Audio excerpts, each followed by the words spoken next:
안녕하세요. 마마송송입니다. 오늘은 여러분에게 마시멜로 이야기를 들려드리도록 하겠습니다. 이 책은 미국의 호아킴 대 포사다와 앨런 싱어라는 사람이 지었는데요. 한 분은 자기개발 전문가이고 한 분은 비즈니스 분야에서 굉장히 창작 활동을 열심히 하시는 분이라고 합니다. 어쩌면 여러분 가운데는 이미 마시멜로 이야기에 대한 책을 접해본 경험이 있는 분도 계실 것 같습니다. 왜냐하면 이 책은 오래전에 출간된 책이기 때문입니다. 그러나 우리의 기억은 시간의 흐름으로 인해 바랜 마음을 새롭게 리마인드 하기를 원하기도 하여서 용기를 내서 제가 다시 한번 펼쳐보기로 하였습니다. 이 책에서 나오는 마시멜로는 무엇일까요? 마시멜로는 일종의 부드러운 캔디라고 합니다. 우리가 입안에 넣으면 굉장히 잘 녹아지는 캔디 있잖아요. 아마 드신 분도 계시고 한번 먹으면 자꾸 먹고 싶은 그런 캔디지요. 저자는 이 책에서 다음과 같은 이야기를 합니다. 사람은 누구나 살면서 자신만의 성공을 꿈꾼다. 하지만 성공이라는 단어도 마시멜로와 같이 어디서 많이 들어본 것 같기는 한데 좀처럼 손에 잡히지 않는, 좀처럼 발견하기 어려운 삶의 지혜라고 할 수 있다 라고 하네요. 또 이런 문구도 있습니다. 쉽게 좁혀지지 않는 꿈과 현실 사이에서 갈팡질팡하는 많은 사람들은 결국 꿈보다는 현실을 선택하게 된다. 꿈을 이루기 위한 현실의 조건을 변화시키기보다는 현실을 위해 꿈을 포기하는 쪽이 한결 쉽기 때문이다 라고요. 저도 그렇고 아마 여러분 중에서도 이런 생각을 많이 하고 있고 또 꿈을 향한 변화가 두려워서 현실에 안주하고자 하는 경우가 많이 있을 수 있습니다. 이 책에서는 우리가 바라는 성공에 대한 지혜로운 성찰을 보여주려고 하는 것 같습니다.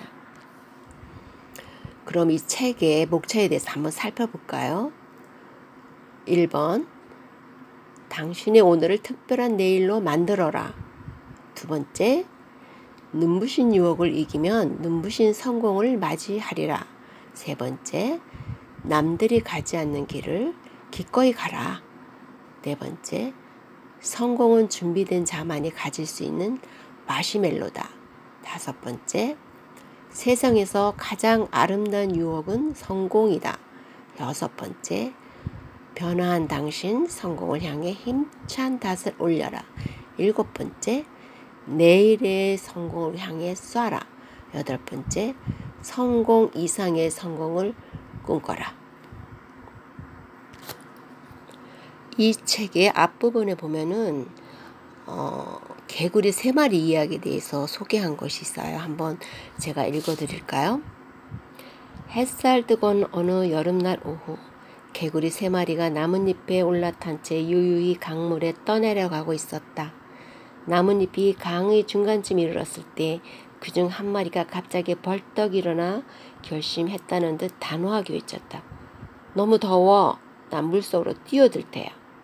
다른 개구리들은 그저 묵묵히 고개를 끄덕였다. 자, 이제 나뭇잎에는 몇 마리 개구리가 남았을까? 2마리요. 질문을 받은 사람들은 대부분 자신 있는 목소리로 이렇게 대답할 것이다. 미안하지만 틀렸다. 나뭇잎 위에는 여전히 개구리 3마리가 남아있다.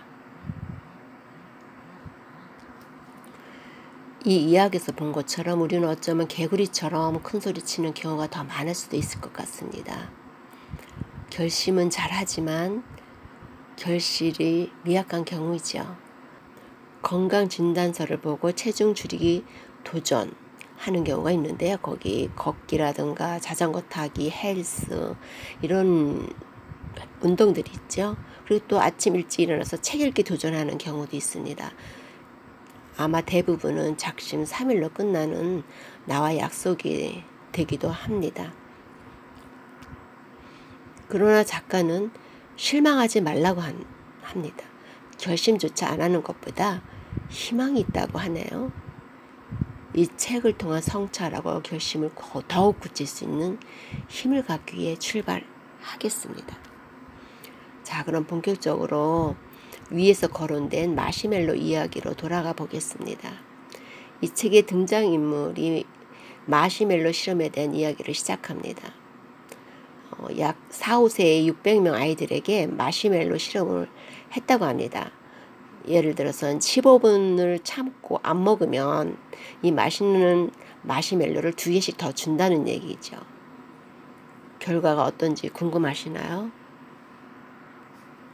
10년 후 600명 중 200명에 참가했던 아이들을 추적조사했다고 합니다. 즉 자유의지로 먹지 않고 참았던 아이들의 학업 성적이 결과로는 비교 대상이었던 아이들보다 좋았고 친구 관계도 훨씬 원활했으며 또 스트레스를 효과적으로 관리하고 있는 그런 결과치를 얻었다고 합니다. 즉 인간의 자유의지의 중요성을 말하고 있습니다. 눈앞의 작은 만족과 유혹에 자유의지를 사용하지 말라는 교훈이 아닐까요? 마시멜로는 우리가 살아가면서 만나는 눈앞의 욕구 또는 유혹 이런 것을 말합니다. 흔히 우리가 그냥 지나치기는 매우 힘든 유혹이지요. 그래서 다른 사람의 의지를 통제할 수는 없으나 자신의 의지는 통제가 가능하므로 필요한 만큼 행동을 지혜롭게 하는 것이 중요하다고 합니다. 독서도 지혜를 득하는 하나의 좋은 매체입니다.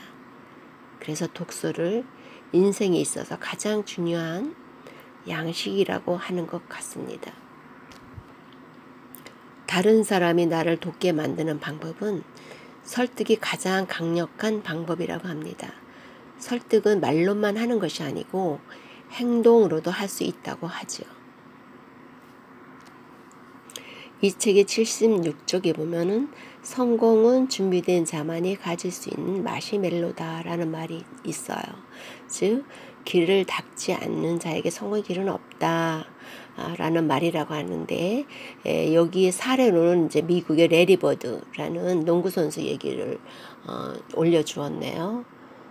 그 다음에 남들이 가지 않는 길을 가다라는 그런 예시에는 야구 선수인 호르헤 포사다 이야기가 올라와 있습니다.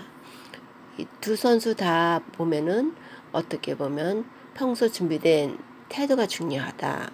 또 남들과 차별화된 포지션과 노력이 중요하다라는 의미를 보여주고 있는 것 같습니다.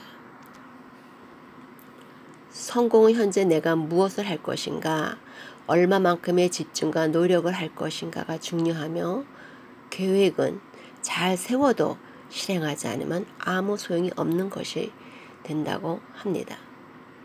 무작정 목표가 이루어지도록 기다리는 것은 무의미하고 결실도 없다는 것을 의미하는 것 같습니다. 작가가 제시한 공식을 하나 알려드리도록 하겠습니다. 목적에 열정을 더하고 그것에 실천을 더하면 평화가 된다라고 공식을 알려주시는데 그 평화를 하면 결코 우리가 원하는 삶이 아닌가 싶습니다. 차이를 만들어내는 건 실천이라고 강조하네요. 이제 이 책이 주는 방향을 알아볼까요? 그 책의 내용의 167쪽을 보면 내 인생의 마시멜로를 위한 5단계 계획해갖고 첫 번째로는 내가 변화하기 위해서는 무엇이 필요할까요? 라는 말이 있어요. 살아가면서 우리가 수없이 하는 약속, 맹세, 각오 등이 생각납니다. 정말 마시멜로를 하나에서 2개로 만들 수 있는 지혜가 필요하다는 생각이 드네요. 여러분, 오늘부터 우리의 마시멜로를 어떻게 이겨내는가 도전해 보시고 살아가면서 수없이 단언하는 선택에 있어서 지혜를 모아보도록 하는 것은 어떨까 하는 생각을 해봅니다. 오늘도 평화를 누리시기 바라며 다음 시간까지 여러분 안녕히 계시기 바랍니다. 마마송송이었습니다.